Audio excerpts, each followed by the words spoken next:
What's going on, everybody? Hope you guys are doing good. I'm Dr. Boyce Watkins. What's going on? Welcome to drboycetv.com, the home for intelligent Black people. Let's see here. Making wealth. Can you help me, Dr. Watkins? Says Quentin Davis. Yes, we have the Black Business School. You can go to theblackbusinessschool.com, theblackbusinessschool.com. You can sign up and get started for free. You can also talk to some of our specialists that can help you, guide you in directions of books and programs and things you can look into that will help you on your wealth building journey. We are better than college. We're not a university. We're better than that. We actually have the ability to educate you at a very high level without putting you into a relentless amount of debt. So that's what makes us very special. That's what makes us powerful. Anyway, so today is an interesting day. I was in the gym today. Alicia and I went out for a little workout. And hey, Harold, how you doing? And I was watching a Colin Kaepernick discussion with Eric Dyson, Stephen A. Smith, Max Kellerman. Now, that was an interesting conversation because I've known Dyson for a lot of years. I have a lot of respect for him. Dyson was actually the second Black public intellectual that I ever saw in my life. Dyson is part of the reason I do what I do now. Hey, Dion, what's going on? Hey, Reginald. He was actually the second Black scholar I ever saw after Julianne Malveaux. I saw them in this order, and then I met them all in the same year. I saw Julianne Malveaux, then I saw Eric Dyson, then I remember seeing Cornel West, and then I met Dyson, West, and Malveaux all in the same year, all of them in 2006. And now all these people, I'm happy to say they're all my friends, they're all on my phone, and they're all going to get invited to my wedding and all that good stuff. So they're all wonderful people up close and in public as well. And so here's what was interesting, right? So Dyson was invited in to talk about the situation with Colin Kaepernick, which I thought was a worthy discussion for him. I think he's an interesting guy who has a perspective that's worth listening to. But one of the interesting things about this conversation is that the first thing they mentioned is that Dyson has a new book coming out, and the title of the book is Jay-Z, Made in America. Now, I don't know, give me a yes or no if you heard about this book, if you heard about Dyson's book, or if you even heard about Dyson. Give me a yes or no in the chat if you've heard about Dyson or heard about his book coming out about Jay-Z. I assume you've heard about Dyson. Let's go ahead and make that assumption. So give me a yes or no if you've heard about the book. Okay, D-Rock says no. So this is how it works, right? When you are in the mainstream media the way Dyson is, when you have a new book coming out, you do a lot of media appearances. You have a good publicist that sets you up to go on different shows, and they talk about your book, and you talk about the topic that they're at hand, but you're actually promoting your book. So Dyson has a book about Jay-Z, and one thing about Dyson is that he's wired in with a lot of celebrities and athletes and entertainers. He's got a lot of pictures with rappers and other people like that, and so Dyson is a guy that probably wrote this Jay-Z book with Jay-Z's cooperation. I'd be stunned if he doesn't have Jay-Z's cooperation on this book as he's writing it. So what that ultimately drives to is that, I think Dyson, is a guy that might not be the best person to get an unbalanced or to get a balanced critique of the Kaepernick situation from. I don't really know if he's a guy that's going to really give you his complete truth, because he's trying to maintain a relationship. And so anyway, I thought when I saw this, I thought that was really interesting. And I like Dyson a lot. He and I had a really fun debate. If you go look on the internet, you can find it, I'm sure. He and I debated hip hop at Brown University, and whether or not hip hop artists should be responsible for their words. And of course, I believe that they should be. I believe you should think about how your words impact your community, how you're representing your people. He didn't quite agree. And I think part of the reason he didn't agree was because, he's a little more wired into the mainstream than I am. I kind of try to avoid the mainstream, whereas, he's got a lot of rappers in his Rolodex and stuff like that. And I think that can bias and sway your opinion a little bit, because I remember thinking, like, there's no way you can actually tell me that you think that all these lyrics are healthy for our people. They're just not. But anyway, so Dyson was kind of doing his thing, and Stephen A., threw out an opinion that I thought was worth hearing. Stephen A. basically said that Cap blew it. He said Kaepernick did, he created a circus. It was a deliberate circus. He seemed to argue that Kaepernick might have planned in advance to not even show up to the actual facility. That this whole idea that, like, at the last minute they decided to go to a high school, he doesn't believe that to be the case, because the high school was 60 miles away. There had to be a high school closer than that, right? 60 miles away, it's a long way. And then also, there was this whole orchestration of people who, had on these Kaepernick, I stand with Cap and I know my rights t-shirts on that were all supporting Cap. So he kind of felt like it was all planned, that Kaepernick just said, went along with it. And then at the last minute said, oh yeah, I have an issue with this. So I'm going to go, and I'm just not interested, in doing it this way or whatever. And he's basically saying, these are things you should have vetted in advance. These are things you should have looked into in advance. They were giving you a chance to show your skill, giving you a chance to get back into the league. That's what you've been asking for. And now you're not accepting that olive branch or that opportunity. Now, I think that it then becomes kind of a matter of value judgment, right? The question is, how much compromising should he be willing to do to get back into the league? I tend to be of the opinion that says, if your goal was always to play, if you wanted to enter back into the league under the same conditions that you came into the league, then the move doesn't make sense, right? Because these waivers and stuff that they're asking to sign, from what I understand, these are typical waivers. These are waivers that all the free agents have to sign, and which means that at some point maybe he signed something like that. I assume that when he went to the combine, he had to sign stuff and all that. And so I just really didn't understand that move. Now, some people say it's bullshit, right? They say, the NFL is trying to play him. They're trying to make him sign away all his rights, to sue and stuff like that. Well, I'm going to say this. I'm going to say that if you're thinking about hiring somebody, you probably want to, in your business contracts, to have something in there that protects you from lawsuits. Something in there that protects your company in the event that the person just comes in there and decides they want to wreck ship and destroy your business. And so, because I know personally, we had to eventually have, non-disclosure agreements and all different kinds of clauses in our contracts, because if you don't, like, people will come in there and just basically rob you. Like, they'll come in there and just, make some shit up. They'll come in there and try to just, sabotage and stuff like that.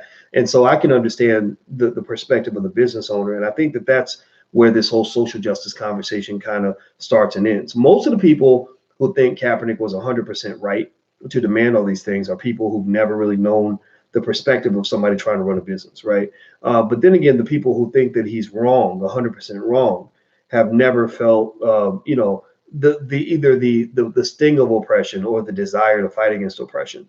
And so, I think that with Dyson, what was interesting is that Dyson is a social justice warrior. Dyson is a liberal guy. He's known as a liberal. He was hardcore for Obama. And I think I might have soured my friendship with him because I was real unhappy with the way he attacked Cornel West.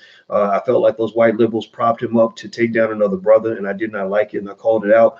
And at that point, he stopped talking to me, and I maybe he's forgiven me and maybe not, but I can't forgive that. And I remember talking to him when he was really mad at Cornel West, and he was really hurt by him and had a lot to say about him. And I saw Cornel West. Cornel had a lot of issues with Dyson, and it made me sad because they used to be buddies. And I told you guys earlier, that's the divide and conquer of white supremacy. When we're all working for white folks, then they get to decide who is in the big house and who's out of the house. So with the Obama presidency, it was, again, another white supremacist divide and conquer. They put Dyson in the house. They kicked Cornel out of the house. So that pitted them against each other. In this case, you got Stephen A. and Jay-Z in the house, and you got Colin Kaepernick and Eric Reed to some extent out of the house. So they're pitted against each other when they should all be working together. And so when you talk about things like Black unity, you have to understand that situations like this are perfect examples of how even on the plantation, Black unity was undermined by white supremacy. White supremacy typically drives a fork in Black unity because that's how you conquer people. You conquer people the same way you chop up your food before you chew it up. You don't try to eat a pie in one big bite. You chop it into a bunch of little pieces, and then you eat each piece one at a time. So Black unity is a pie, and their goal of white supremacy is to chop that pie into as many small pieces as possible, and then it's easily digestible. You just eat one piece at a time, right? So ultimately, anyway, do me a favor, hit the thumbs up button. Hit the thumbs up button if you haven't done it yet. Please hit the thumbs up button. And also, don't forget, check out the blackbusinessschool.com if you haven't done that yet. I think you guys are going to like it. It's very, very good. And also, I'll be doing some stuff on the Black Financial Channel tomorrow. So if you're interested in financial stuff, and me breaking down financial news and analysis and stuff, I have a lot of good content over there too at theblackfinancialchannel.com. So feel free to check it out. But anyway, so with Dyson, I think that his analysis was interesting, right? He didn't come out as sort of the raging liberal that he typically is. He was kind of this sort of measured guy. He almost seemed to agree as much with Stephen A. Smith as he agreed with Max Kellerman. And I couldn't understand that at first. I thought that was really weird because I don't hear him talk that way. And then it hit me, oh, that's right. He's an establishment figure. He wrote this book, Jay-Z, cooperated with him on this book, and this relationship with Jay-Z is important. Why does that matter? Well, Jay-Z's trying to be an owner in the league. So Jay-Z really ain't giving two fucks about Kaepernick. I'm just going to tell you that right now. I don't think Jay-Z gives a shit about Kaepernick. I don't think he's happy with his behavior at all. He's kind of probably feels like, man, you messing it up for me. Like I'm trying to get a team. And I don't think that Jay-Z cares. I mean, because Jay-Z's got tons of friends, hundreds of friends who are playing in the NFL and the NBA. I don't think one guy is that important to him or anybody else. And here's the other thing too, players get old, so in 4 years, 5 years, Kaepernick will be too old to play in the NFL anyway. So, at that point, it's like you move on to the next one. Players, this is why black men don't win when we're always on the athletic or the labor side of the fence. We get older and we're done. We're no longer a factor anymore. You might have been the hottest guy in 2012, but 4 years later, 2016, 2017, nobody cares anymore. They're looking at the rookies now. And so basically, I like Jay's play in the sense that if you think about it like this, Jay-Z's great grandchildren are going to benefit if he becomes a team owner. They're going to be millionaires, probably billionaires. Kaepernick's grandkids, I don't know how much they benefit from him getting a job. I don't know. I'm not trying to say that he's not, he's not going to be wealthy. He's not going to do well. But I think that, speaking on, this whole like, I need you to give me a job thing. I don't know if that's a winning strategy for black people or black men in general. I don't think that makes us powerful. Now, let's see. Boyce, have you been on the Breakfast Club yet? Well, I've been on there 4 times, but this last time, for some reason, it just fell through. Charlamagne kept hitting me up. I agreed to come on. His guy hit me back up. So I'm not really rushing. I don't really chase people around to be on the shows or platforms. I just don't, because I have a platform. I put my energy into building my own platform. I put my energy into owning my own stuff. We have a lot of stuff. We have a movie division. We do our own book publishing. We do it ourselves. My next big project as well is we're opening up. Alicia and I are starting a foundation where we're going to support independent black schools around the country. I just believe black people should be building our own stuff, man. I figure I'm completely convinced that the key to evading white supremacy is to get the fuck away from that shit. Just leave. Stop trying to sit up in a white man's house and then being mad because he's peeing all over you every day. Well, that's what he's going to do to you. That's what he's been doing for 400 years. I don't want to live in that life. Let me see here. Thank you, Brian, for your donation. I appreciate it. Your opinion. Cornel West was very vocal against Obama while he was in office. He's been very quiet on the Trump presidency. Isn't that a bad example on Cornel's part? I don't think Trump's been or Cornel's been quiet during the Trump presidency. He hasn't been in the media as much. Maybe the media has just chosen not to focus on him as much because maybe 2 black men going at it was more dramatic. I think that, but here's the thing. I believe that Cornel should be more vocal against Obama than against Trump. And the reason is because Trump doesn't really owe black people shit because we didn't vote for him. Now the people that owe you something are the people you vote for. If you don't vote for me, then I'm not going to do shit for you. I'm going to be taking care of the people I vote for or they voted for me. That's the way politics works. Dr. Claude Anderson talks about this all the time. Politics is quid pro quo. You do something for me, I do something for you. And the reason that people had an issue with Obama is that we did a lot for him and they weren't so eager to do so much for us, right? Trump, why would you expect Trump to do anything for you if you're rejecting him on every turn? Seriously, I'm not defending Trump. I'm not a Trump supporter. I'm not voting for anybody. But I'm telling you guys, like, seriously, like, why would you, if you were him, would you do shit for black people? If every time you did something nice, they were still calling you a racist because that's what the Democrats say that you are, then I'd be like, fuck it, I'm gonna go do something for the people that are gonna get me back in office. I'm not gonna think about it. Would you go to work for a company that isn't gonna give you a paycheck? Or would you show up to work for the employer that's gonna actually pay you? Like, I'll show up for the place that's going to give me, answer that for me. Seriously. Like, if you have 2 places you can go to work in the morning, one place says, we want you to show up, we want you to work 50 hours a week, and we're going to give you nothing. And the other place is like, we're going to pay you $3,000 a week. So the first place is like, we're going to pay you $3,000 a week. The other place says, well, you can come and work 80 hours a week, and we'll give you these nuts. Like, at the end of the week, you can have these nuts if you want to, next to nothing if you want. Like, we'll pee on you after you work for 50 hours a week for us. Which place are you going to go? Like, seriously. So my point is not to say that Trump is a good guy. I'm not saying that. What I'm saying is that politicians that you should be most vocal with are the ones that owe you something because you've done something for them. It's like if I go into a restaurant or a department store, and I say, give me my clothes, give me my damn clothes. And they're like, well, how much did you pay, sir? I'm be like, I didn't pay nothing. Give me my damn clothes. You owe me clothes. And they're like, well, how much did you pay? I didn't pay nothing. Give me my clothes. They're gonna look at me like I'm crazy. The only way I can come in there and demand my product is if I paid something, if I paid money for the product, right? So you paid with your vote. You gave Obama your vote. So that's why you should be the first one rushing up in the White House saying, give me something for my money. I paid for my product and I expect something in return for my investment. See, we got it backward. We got it fucking backward. I would never analyze a Donald Trump the same way I'm gonna analyze a Barack Obama, because I don't feel like Trump owes me shit because I didn't vote for that motherfucker. I never liked or disliked. I didn't think enough about Trump to even dislike him. I just don't care. Right. So it would be weird to me if he spent his whole time ignoring the people who got him in office so he could serve me, when I've been clear, like, I don't give a shit about you. I'm not going to do nothing for you. Do you follow what I'm saying? Do you get what I'm saying? I hope you guys understand what I'm saying. And I think that the problem we have with politics for Black people is that we are just like, we kind of lack common sense in that area. You know, in fact, I saw Al Sharpton do this, which was really weird to me. He gets a Trump guy on, and he's interviewing the Trump guy, and he's asking all these really difficult questions, and then he says, well, what has Trump done to close the racial wealth gap? And I'm like, he ain't done shit to close the racial wealth gap, because Obama didn't do shit to close the racial wealth gap. Obama ain't do nothing. So what makes you think Trump's guy is supposed to do something? And why didn't you ask Obama's guy? Because he's the one that owed you a favor. Trump's guy don't owe you shit.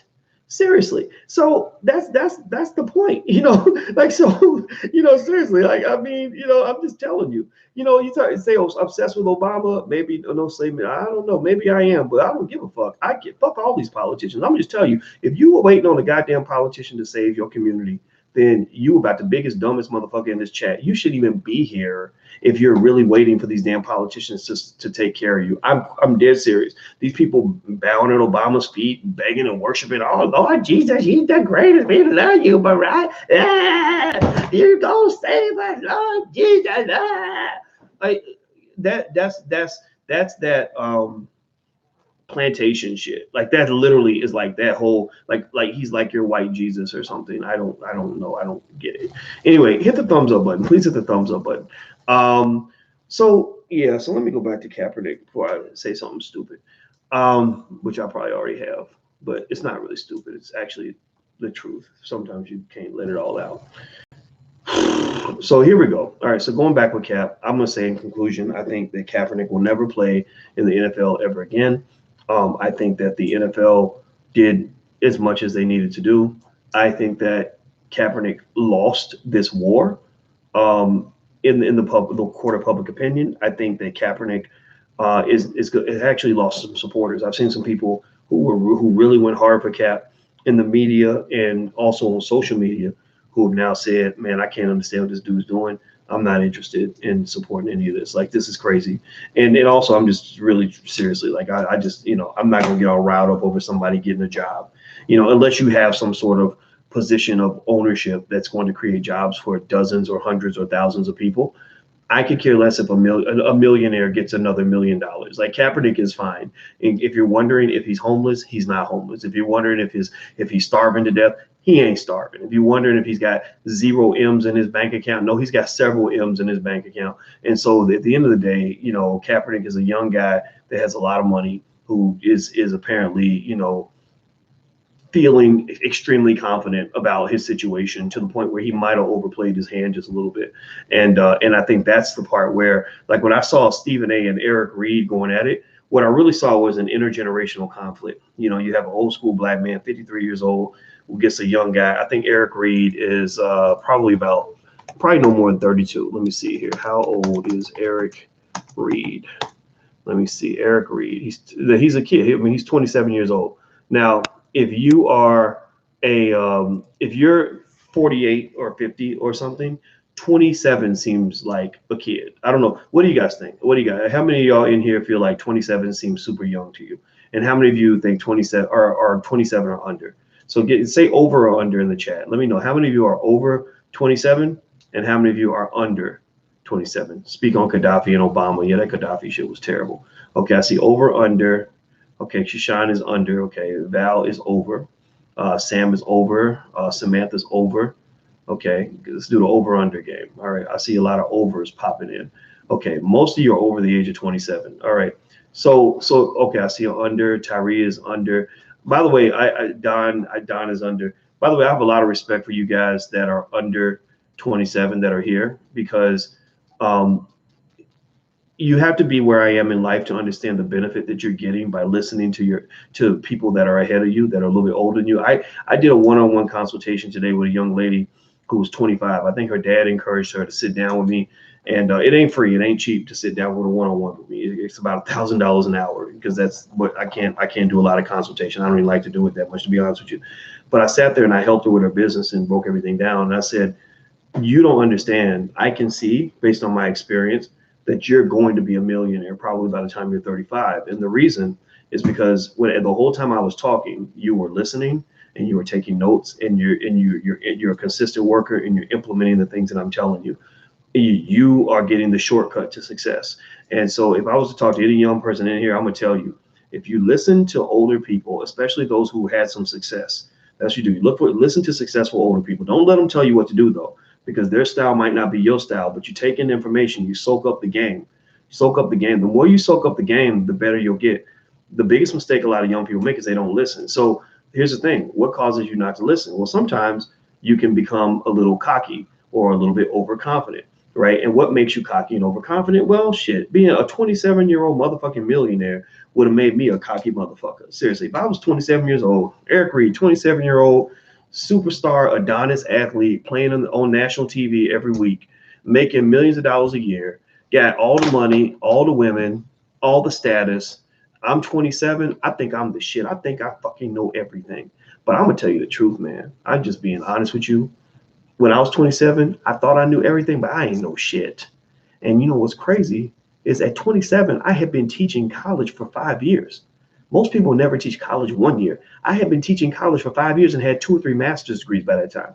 I had finished I'd finished the requirements for 2 or 3 master's degrees. And so it's interesting. Like at 27, I was one of the smartest 27-year-olds around. I was definitely in the 1%. But even myself, when I look at my own self at 27, I ain't know shit compared to what I know now. I mean, I look at myself back then, I'm like, God, I was stupid. Oh my God, what was I thinking? That was so dumb, right? And so here's the thing. When you're young and you're stupid, you usually have somebody that can put you in your place. Somebody who can set your ass down, get you straight. My daddy was able to do that. I had couple mentors that were able to set me straight like that. But when you got millions of dollars in the bank, what that does, unfortunately, is that can stuff your ears a little bit and keep you from taking in the information that might help you make better decisions, right? So I think that the biggest loss and you see it all the time. You see it with young rappers who have more money they can count. And what do? They go blow all the damn money because they're 21, 22 years old. They just don't know shit. I'm not trying to say you're worthless. I'm not trying to diss the young people in the room. I'm not dissing you at all. I'm just telling you the truth. Mark this word, write this down in your brain. 10 years from now, I want you to remember this conversation. 10 years from now, I want you to look back at where you are compare where you are then to where you were now. And you're going to look back and say, oh my God, I was so stupid. You're just going to feel that way, right? And it's okay. But I think that when I saw Stephen A. Smith talking to Eric Reed, it wasn't an equal talking to an equal. Stephen A., in terms of experiences here, Eric Reed is, in his mind, kind of a baby. I mean, Eric Reed is young enough to be Stephen A.'s son. Seriously, like what is that? 27. He's almost twice his age, right? So it's like 26. Is that 26-year difference or something like that? That's a big gap. I mean, he was 26 years old when Eric Reed was a newborn baby. He was already a professional when Eric Reed was a newborn baby. So, these debates are not, we got to look at the debates as for what they really are. It's not two men talking. It's a father and a son kind of thing. And the son is acting like he knows everything. And the son, and the father though, maybe lacks empathy in terms of understanding where Eric Reed might see the world as a 27-year-old, right? Because that's another thing too. What young people do for older people is that older people, unfortunately, they can sometimes remain wired to the way things were done in the past. Older people also tend to be more cautious and more conservative because they've seen the pitfalls of making mistakes, right? Younger people take more risk. and sometimes the risk does not work out. But younger people also tend to move the needle of a society, right? The civil rights, this whole civil rights movement was led by crazy young people because their parents were like, "Don't do that. You're gonna get kicked out of school. It's a bad decision," right? But it worked out, right? But sometimes it doesn't work out, and so you need a balance there. And I don't really know if the balance is there. So I think if I was Eric Reed, I would at least listen to what Stephen A. is saying. I don't know if he can because he's got the money and the clout and everybody's trying to show out for everybody and whatever. But I think these intergenerational clashes, it almost seems to me that people forget just how young some of these guys are. And I think about that when I had a clash publicly with Tyler, the Creator, this rapper, and who's young enough to be my son. And I remember when he got into it, he got really pissed off at me because I shut down Lil Wayne and T.I.'s Mountain Dew World Tour. I didn't mean to hit T.I. I love T.I. T.I. is my favorite rapper, and he's become a great activist. So he was collateral damage. It was really Lil Wayne that I had an issue with. And even T.I. himself had an issue with Lil Wayne later on when Lil Wayne was on TV cooning. So I don't think I was wrong on that. I don't regret it. But the sad part was that, the way white folks do is when they fire, when they want to get away from one black person, sometimes they'll just burn down the building. They'll just fire every nigga in the room. And so basically Tyler, the Creator, got fired along with Lil Wayne. I wasn't going after Tyler. I didn't even know who Tyler was. I was going after Lil Wayne. But Tyler was pissed at me for years. He was pissed at me for years and years. And I remember thinking, man, it would be so cool if I was able to get this young guy on the phone and give him the mentorship that he really needs. But unfortunately, when the white man gives you all that motherfucking money, he disrespects the community because he'll give a bunch, he'll make all the young kids super rich and the women super rich so they don't listen to the OGs in the community who can actually mentor these people, who can actually lead the community, right? So basically what you have is you have a lopsided community. Like when Judge Joe Brown was upset that Harriet Tubman was going to be put on the $20 bill before a black man was, people thought it was sexist, but actually I thought about it. I said, that's actually a decent point in the sense that the white man is always quick to promote the women ahead of everybody else, or in the black community, he'll promote ignorant ass motherfuckers ahead of people who actually have knowledge. So the ignorant people start thinking that they're the leaders of the community because they have the most motherfucking money. And the reason your community is fucked up is because you got motherfuckers like Cardi B who are mentoring your goddamn kids at school every day.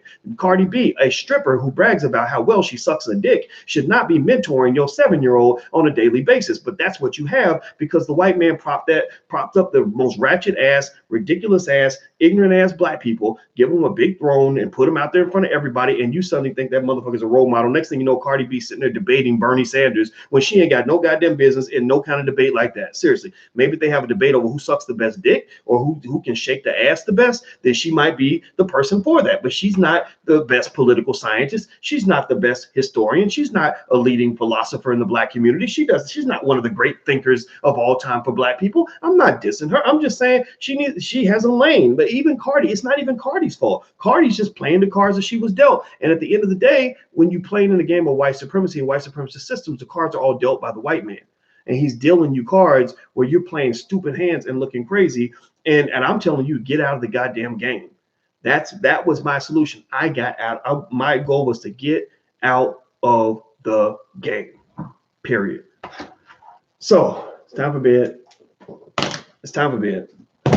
I don't mean to, Oh, look at this. Oh, look at this. Never been used. She got me a new backpack, y'all. I'm gonna look at it. This looks nice. It's yours are torn. I thought it was you said Samsonite, right? It is a Samsonite. It's got stuff in it. Oh, Quincy stuff? Yeah. Oh, okay. Look at this. I like it. It's very sturdy. See that? Y'all see that? I think so too. And I'm gonna go shut this down. I'm up here talking to all these random motherfuckers on YouTube. I don't even know you, Johnny Clock, Major Bread. I don't even know none of y'all. Seriously, like, you know a lot of I'm kidding. I love everybody on here. I know everybody. I love everybody on here. I appreciate y'all very much. And so Keith Simmons says, Dr. Boyce, I'm 54 with a 27-year-old. Stephen A. is wrong. Most people know Jesus, and he died at 33. Okay. Well. Okay. We ain't gonna get into that debate. We ain't gonna debate Jesus because there's a lot of evidence to say Jesus wasn't even real. But I'm not gonna say he wasn't real. I'm just saying there's a lot.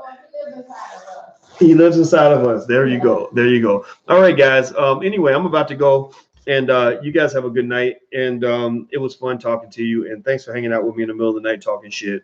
And if I say anything that offended you, please just join the club because it happens every day.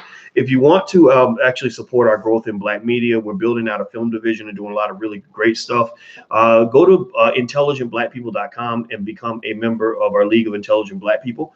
We will give you free stuff in exchange for your membership, free access to things and discounts and all kinds of cool stuff. And so if you go to intelligentblackpeople.com, you can sign up, and we would love to have your support to build out our platform and to make movies and do content, because you guys saw we did the call for Black filmmakers and actors and actresses, and we believe we can build a Black Hollywood, and we also want to build some Black schools. I had a meeting the other day with Marcus Klein, the head of Freedom Home Academy International, and we are going to come up with a plan where I'm going to make sure that this brother has a budget. My goal is to give him a budget of $50,000 a month by the end of 2020 so that he can build schools for our children all across the United States. Also, I'm traveling to Ghana on December 6th.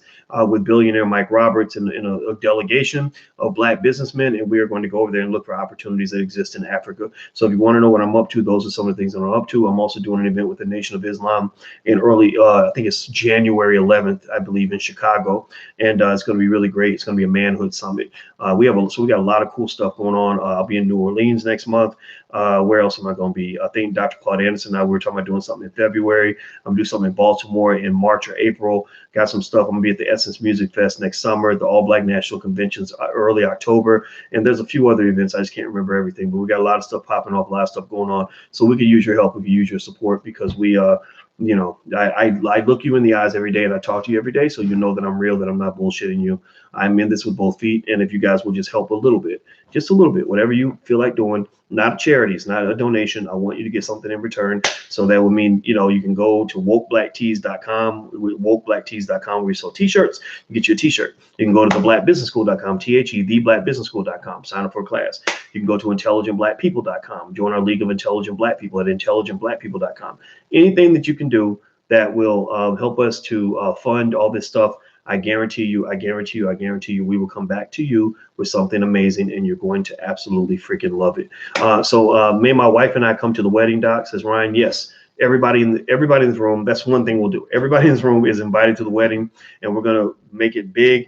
I want to call it the Black Royal Wedding, because I don't know about y'all. Give me a yes or no if you were kind of a little bit annoyed with the Meghan Markle shit. Was anybody like a little bit annoyed with the Meghan Markle stuff, where it's like, oh my God, how wonderful and romantic it is that this Black woman is marrying a white man, a redhead white boy from England, whose family made all their money by murdering slaves and killing Black people all around the world and cutting their balls off, and taking their land and property. And now he's all rich, and the Black woman is happy to, be married to him. And that's become the new fairy tale. Was anybody else annoyed by that a little bit? Like, at least a little bit. You might have enjoyed it. You might have thought it was a nice ceremony, but you had to be like at least a little bit annoyed. I was.